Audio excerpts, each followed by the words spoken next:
പുറത്തേക്ക് സുനിത വില്യംസ് ഇതാ അങ്ങനെ എത്താനുള്ള ടീമും അവിടെ സജ്ജരായി നിൽക്കുകയാണ്. സ്റ്റുഡിയോ ക്ലോക്കിൽ വീണ്ടും നോക്കുക, 3:23 സമയം. ഇപ്പോൾ ദൃശ്യങ്ങൾ, ഇപ്പോൾ പേടകത്തിനകത്തുള്ള ദൃശ്യങ്ങളാണ്. ഒരു സ്റ്റേബിൾ പൊസിഷനിലേക്ക് ഇപ്പോൾ ഇവർ ഈ 4 പേരും മാറിയിട്ടുണ്ട് എന്നുള്ളതാണ് ദൃശ്യങ്ങളിൽ നിന്ന് കാണാൻ സാധിക്കും. പോലെയാണെങ്കിൽ ഇതാ നമുക്ക് അടുത്ത ദൃശ്യം കൂടി ലഭ്യമാവുന്നു. WB-57 എയർപ്ലെയിനുള്ള ദൃശ്യം. വളരെ വേഗത്തിൽ താഴേക്ക് പതിക്കുന്ന ആ മൊഡ്യൂൾ നോക്കുക. വളരെ വളരെ അക്യുറേറ്റ് ആയിട്ട് താഴേക്ക് ഇത് പതിക്കുകയാണ്. ഫസ്റ്റ് പാരച്യൂട്ട് വിടർന്നു കഴിഞ്ഞു, വേഗം നിയന്ത്രിക്കുന്നു. കൃത്യമായ ഒരു അക്യുറേറ്റ് സ്പ്ലാഷ് ഡൗണിലേക്ക് കാര്യങ്ങൾ പോകുന്നു. അടുത്ത പാരച്യൂട്ട് വിടർന്നിരിക്കുന്നു. 4 പാരച്യൂട്ടുകളായി അത് കൂടിയിട്ടുണ്ട്. ഇപ്പോൾ ദൃശ്യങ്ങളിൽ കാണുന്ന പോലെ 4 പാരച്യൂട്ടുകൾ ഉപയോഗിച്ചുകൊണ്ട് വളരെ സ്റ്റഡിയായി ഏറ്റവും ചെറിയ വേഗത്തിലേക്ക് ഈ പേടകത്തെ എത്തിച്ചിരിക്കുന്നു. സക്സസ്ഫുൾ ലാൻഡിംഗ്, സക്സസ്ഫുൾ സ്പ്ലാഷ് ഡൗണിലേക്ക് കാര്യങ്ങൾ പോവുകയാണ്. ഫ്ലോറിഡയിലെ ഉൾക്കടലിൽ ആ പേടകം പതിക്കാൻ പോവുകയാണ്. വളരെ മനോഹരമായ മറ്റൊരു കാഴ്ച, ഒരു ഡൗൺ ആംഗിൾ ദൃശ്യമാണ് ഇപ്പോൾ പ്രേക്ഷകർ കാണുന്നത്.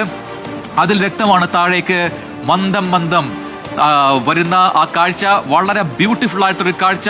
ഈ പേടകം ഭൂമിയിലേക്ക് എത്തുകയാണ്. സുനിത വില്യംസ് തിരികെ ഭൂമിയിലേക്ക് എത്തുന്നു. നമ്മുടെ അഭിമാനമായ സുനിത വില്യംസ്, ഒപ്പം ബുച്ച് വിൽമോർ, നിക് ഹേഗ് എന്ന് പറയുന്ന ഈ ക്രൂ കമാൻഡറും, ഒപ്പം ഗുർബനോ എന്ന് പറയുന്ന റഷ്യക്കാരൻ, ഇങ്ങനെ 4 പേരടങ്ങുന്ന ഈ സംഘം താഴേക്ക് എത്തുന്നു. േണ്ടതുണ്ട് ഒരു ബോട്ടിലേക്ക്. അതിനുശേഷം ബോട്ട് ഉപയോഗിച്ചുകൊണ്ട് ഈ പേടകത്തെ വലിച്ച് ഷിപ്പിലേക്ക് കൊണ്ടുപോവുകയും ഇതാണ് ദിസ് ഇസ് ദ മൊമെന്റ്. ആ സ്പ്ലാഷ് ഡൗൺ സംഭവിക്കുന്നു.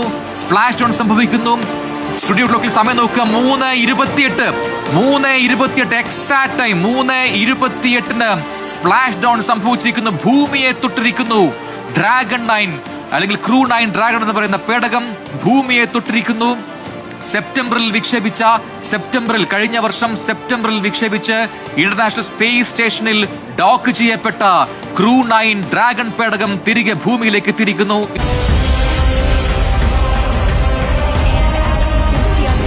We have visual confirmation of splashdown. Dragon Freedom has returned home and NASA astronauts. System safety verifications are in progress. We'll report back when recovery personnel are en route.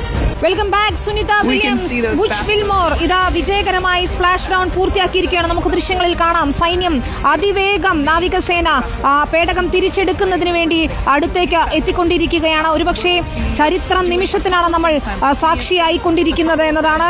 Butch Wilmore, Nick Hague, Alexander Gorbunov, ഒപ്പം നമ്മുടെ സ്വന്തം Sunitha Williams, അവർ സുരക്ഷിതരാണ് ആ പേടകത്തിനകത്ത് എന്ന് തന്നെയാണ് NASA അറിയിക്കുന്നത്. ഇതാ പേടകം കരയ്ക്കടുപ്പിക്കുന്നതിന് വേണ്ടി നാവികസേനയുടെ ബോട്ടുകൾ എത്തിക്കഴിഞ്ഞു. 4 യാത്രികരും സുരക്ഷിതരാണ്. പുറത്തേക്ക്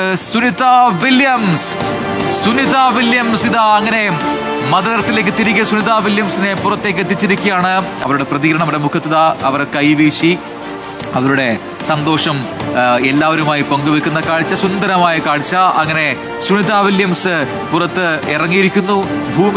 ഭൂമിയെ തൊട്ടിരിക്കുന്നു. അവർക്ക് മറ്റാരോഗ്യ പ്രശ്നങ്ങളില്ല. ഫസ്റ്റ് ഫ്രെയിമിൽ എവറിത്തിങ് ഈസ് ഓക്കെ. അവർ വളരെ സന്തോഷവതിയായി കാണപ്പെട്ടു. അങ്ങനെ സുനിത വില്യംസ് എന്ന നമ്മുടെ അഭിമാനം, ഇന്ത്യയുടെ അഭിമാനം പുറത്തേക്ക് എത്തിയിരിക്കുന്നു. ഏറ്റവും ഒടുവിൽ ബുച്ച് വിൽമോർ എന്ന മറ്റൊരു എക്സ്പേർട്ട് സുനിതയ്ക്കൊപ്പം ഈ മിഷനിൽ പങ്കെടുത്ത, ഈ എക്സ്റ്റൻഡഡ് മിഷനിൽ പങ്കെടുത്ത മറ്റൊരാൾ ബുച്ച് വിൽമോർ ആണ്. ബുച്ച് വിൽമോറും പുറത്തേക്ക് എത്തുന്നതോടുകൂടി ഈ 4 പേരും പുറത്തേക്ക് എത്തുന്നു.